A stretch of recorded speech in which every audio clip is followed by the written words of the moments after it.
All right, welcome to the podcast. I'm excited about today's guest. We have on an Emmy award-winning journalist and content creator, Andre Moreau. Thanks for being on the show. Nice to see you. Thank you. In television, and I was going to say these days, it's actually more like 15 years ago. In that era, if you were a news person, which I did for 39 years before I received a Lifetime Achievement Award. So that tells you That's amazing. how old I am. But in that era of the like 2007, 8, when Facebook was really getting off the ground, you had to contribute on Facebook, on Instagram, on any social platform, essentially duplicate what you were doing on the news. So you had to Sure. write the story and then provide video and all this. It was a lot of extra work. In doing that, that suddenly gave you an opening to have viewers and followers start following you. And at some point, I think it was really during COVID, Instagram exploded Yeah. on my site without me doing anything. And then I would begin to get different companies would reach me. We love your platform and all you stand for. And I'm like, I have a platform. It was just all organic. I mean, there was nothing I was doing that wasn't what I just would have done anyway. So there was no thought to it. Maybe that's what was appealing. So that's how it grew to that point. It's shifted a little bit, and if you want to get into that, we Yeah, certainly sure. can. Yeah. In the past, also with COVID, came this complete eruption of romance scams and online dating scams. Oh, yeah, I'm sure. not sure if you're even aware of that. It came to my awareness about 3.5 years ago at the TV station where I was working when there was a woman from Ukraine insistent upon talking to me. And Really? she kept on calling and calling and calling. And she ultimately called and our GM at the time, the head of the company, just in no uncertain terms, she was not someone to ever be messed with. And she told the woman that she absolutely had the wrong guy, that she might have the right name, but or whatever. I mean, that I was where I was, that whoever she thought she talked to was definitely not me. And that was the case. I Googled myself at that time, Yeah. Andre Moreau romance scams, and I was stunned. Oh my Oh, gosh, yeah. stunned to see page after page after page after page after page. It was endless of FBI reports, police reports, all this stuff from people who had believed they had been in an online romance with me, Oh, my my God. face. And at the end of each of these cases, it would say, no, he's just an innocent newscaster in Louisiana. Oh, my God. So I was exonerated in a sense, but at the same time, it's something that's grown and grown. At that point, I decided to do some stories on it to sort of warn other people. Not that it made that much difference, I don't think, but it connected me with a woman in the UK who was scammed herself in a sort of a Wow. different way, but began a website and a Facebook page and an Instagram page, Catch the Catfish. And her name is Anna Rowe. She's brilliant. She's the best resource for this. She knows more about it. She has been someone I've interviewed several times before I retired. And so she's been just terrific with this whole thing.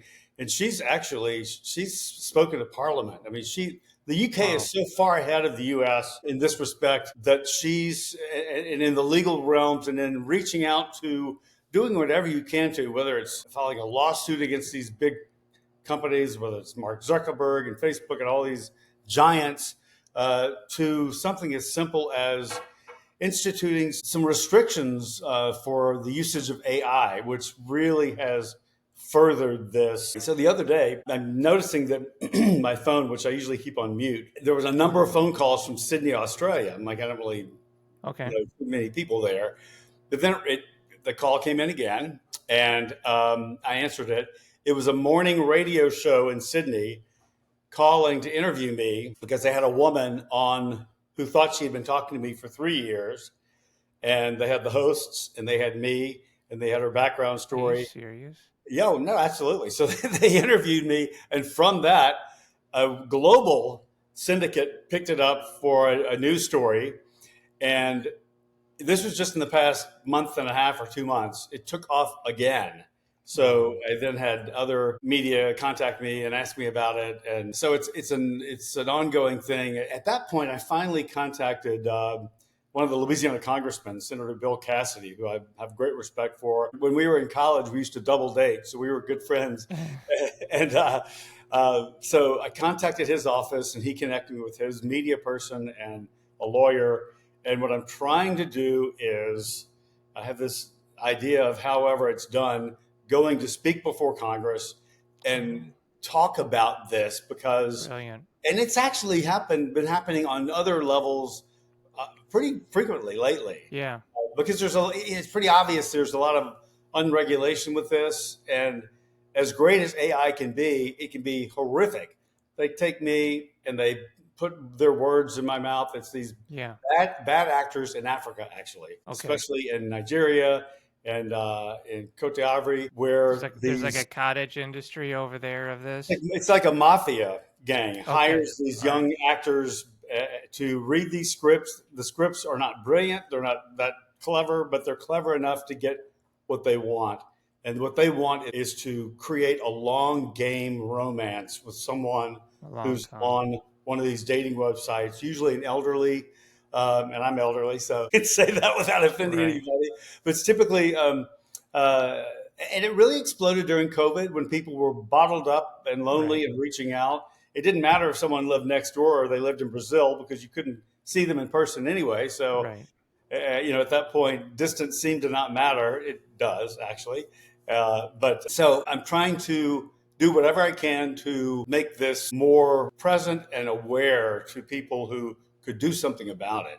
Well, Um, I actually am really glad you brought this up because I mean everybody thinks Manti Te'o, right? That's who you think about, the most famous catfishing person out there. sure. I really haven't heard a perspective of a person who's been imitated to be to be catfishing as.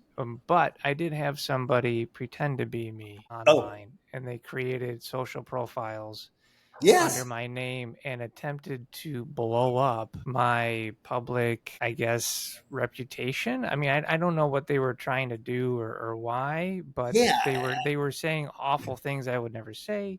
Oh, It was a really? fake. It was yeah, it was a fake account, and you could only tell because they underlined one letter, and that's how they were able to create this fake account. Exactly. You know what? Yeah. There are hundreds of false Facebook and Instagram accounts in my name, and on dating sites that I'm not even aware of. A friend of mine was in the former Saigon, Ho Chi Minh City, the other day, and he messaged me and said, "I didn't know you were 5 miles from me." Oh my He God. sent me a picture of, I don't have my phone. I wish I had my phone. I could That's show you okay. a guy using not even a flattering picture of me when I was wearing like a beanie in Chicago. It was like Yeah. 20 degrees. And this guy using this picture, another name, they're everywhere. It's so absurd. I have a good Yeah. acquaintance who lives in Madrid, who's a talented interior designer. He uses Instagram with his business very much, but he is Right. noticing that this is another aspect of it, and I think it's impacting me also. He has become aware that a large amount of his followers are from, because his face is used in these catfishing scams. Also, Okay. a nice looking guy. A lot of his followers are from Africa. He doesn't know Okay. anybody there. Nigeria, the city Lagos.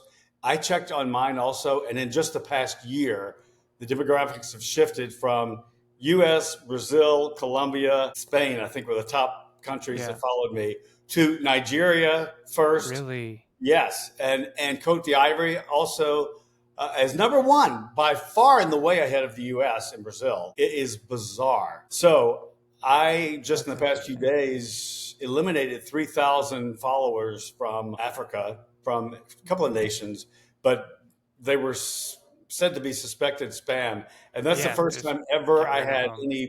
potential followers or bots or whatever. I don't think they're bots really. I think they're just something that they. Well, I don't know that I understand it well enough to even know, but They're anyway, probably mining for whatever they can get from you to yeah, use yeah, for and just their to follow. scams. I think just to follow, just to follow me. But he found the same thing was happening. So this is a very So, sophisticated deal, and I say that because my friend Anna Rowe with CatchTheCatfish.com knows all about it. She's the one who told me about it in an interview to begin with, and she's the one that is really plugged in. So, That's um, fascinating. Well, you mentioned that the UK is far above yeah. dealing with this issue than the US is. I actually want to take that a step further. I think we encourage it. Look at shows on TV like The Circle, right? That's a Netflix original called The Circle, where you have a bunch of people in an apartment building and nobody meets each other. And then you can try and be the most popular person in the apartment building. And some people catfish and pretend to be who they're not. So it's Um, almost like culturally we're approving of it. yeah. Nothing against these contestants. I mean, they're on a show, they're trying to do what they're trying to do. No judgment there. But I'm just looking at it like culturally, it's almost like we're looking at it the wrong way. And as somebody who has been, I've been catfished, but as somebody who's taken try to take my identity, pretend to be me, and blow Yeah. up all of my relationships in the film industry. It is something to be taken seriously. I Well, think you're right. and there's definitely something culturally wrong with that. Yeah, There's been a shift in what's acceptable, what's okay, what's yeah, proper. You could even take it a step further along um, in the realm of who do we answer to our God, who our Creator. right. There's a shift away from that, which is ultimately sad. He's gone nowhere, but we have perhaps globally to an area that why that is. It's more of a me first kind of situation, Yeah, and I'd agree with that. none of that's great. Yeah. None of that would be advocated by anyone. I don't think. Well, Um, that's what they say social media has done. Social media was designed to bring people together, but in actuality, it's driven people apart by creating bubbles, right? And right. so you have these smaller bubbles. You're going to have people that are more about them and what they want, and less about, the community overall. Well, you've got a pretty good social media following, and Yeah. you're using your content to really kind of drive the narratives you believe in. So I was just wanted to know, what are you doing to kind of really engage your audience so that they understand? I'm just trying to tell the truth, show what's happening, and what the ramifications are. That people are getting hurt. Uh, I mean, that's the worst thing is the ultimate selfishness and greed. And let me get what I can from somebody now. Who cares about their feelings or who they are? Some of these women have given their life, they've signed their houses away essentially to Oh some my of these God. people. Hundreds of thousands of dollars they've given away to people they've never seen, but they believe maybe not the most tech savvy people. I'm certainly one of those, but they are Right. maybe even less so. But so is that's the excuse for it? No, I mean that's tragic. But there is not a day that goes by. In fact, I got it this morning again, an email or a phone call, but an email typically from someone who says, "I'm so and so from so and so." And when someone introduces themselves like that, like you don't know me, but I know exactly where the message is going. Yeah. This is a situation where, and I wanted to talk to you just to clear my mind to make sure that I wasn't talking to you before. That's sort of for me, that's the wrong place to go down because at some level, and this is a sad part, they're clinging to something they thought was true and believed in. Mm. And for me to perpetuate that in any way, it may seem like it's unfriendly on my part, but it's Yeah. really to engage that is to sometimes if their child or somebody on their behalf messages, and Yeah. I've messaged back directly, but I have done that, but that's really not the way to go. If anything, I'll try to refer them to these sites, catchthecatfish.com, Yeah. where there are counselors and where they help people. And there Right. people, I mean, there will be therapy to come likely I mean, because they're victims. They're victims, but you're a victim as well, no, it's right? true. I mean, I So it's never like really a thought of victim myself. is reaching out to the victim saying, "Hey, can you help me?" And I can understand them wanting to hold on to that, but I think it Yeah. makes sense. You're like, "Well, hey, here's the professionals." Yeah, right, exactly. Because to do that is to then sort of perpetuate some sort of engagement where, Yeah. because what happens invariably is they they continue to be in contact with you. Right. They Right. may say, "I don't want to be in contact with you," but they continue that, Right. and then you could even sense anger Yeah. in their tone sometimes because they might criticize you and like, "Where is that coming from? You don't even know me." Yeah. But you can understand where that they've been hurt on such a deep level. of being tricked and fooled, and you give up money and you've given up your heart in a kind of a situation like that. It's just plain absolutely wrong. And any social media, whether it's Tinder or Facebook or anybody that is part of that, which those are all vehicles for it, they should be held responsible. There's something they can do about it. If they used eye recognition, this wouldn't exist. You Mm, realize that? When you right. get to the airport, you use Clear. We have the technology. We have the technology. They don't want to spend the money, but I want that's sort of my dream, if it can happen, is to go speak and say, you guys have the technology. Yeah. Congress, make them do something about it. I don't care about the money involved. At this point, they've made billions and billions and billions, and it's time to upgrade their systems, because whether they saw this coming or not, it's happened, Right. and too many people have been hurt, That's and that's interesting. absolutely the tragedy of it. Yeah. Yeah, So, and so when you are kind of bringing up this attention, are you kind of, when you're doing your research and you're talking about these people who've been catfished, you've been catfished, are you finding their personal story is able to really resonate with the audience so they can understand, feel the humanity behind it? well, if you have any sense, any humanity in you, then you could.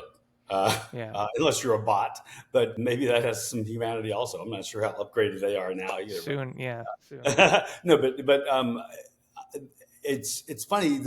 There's some people I have an endless amount of people that I could reach out to, or reach out through Anna, who might be Yeah. more, that would be a safer place, and provide me with people who have thought they were talking to me, and Yeah. I would have an endless parade of people Wow. talking and saying, "This happened to me. This is what I did." Um, and if you didn't have some awareness of that, of what that meant and what that did to that person, then Yeah. um, you need help.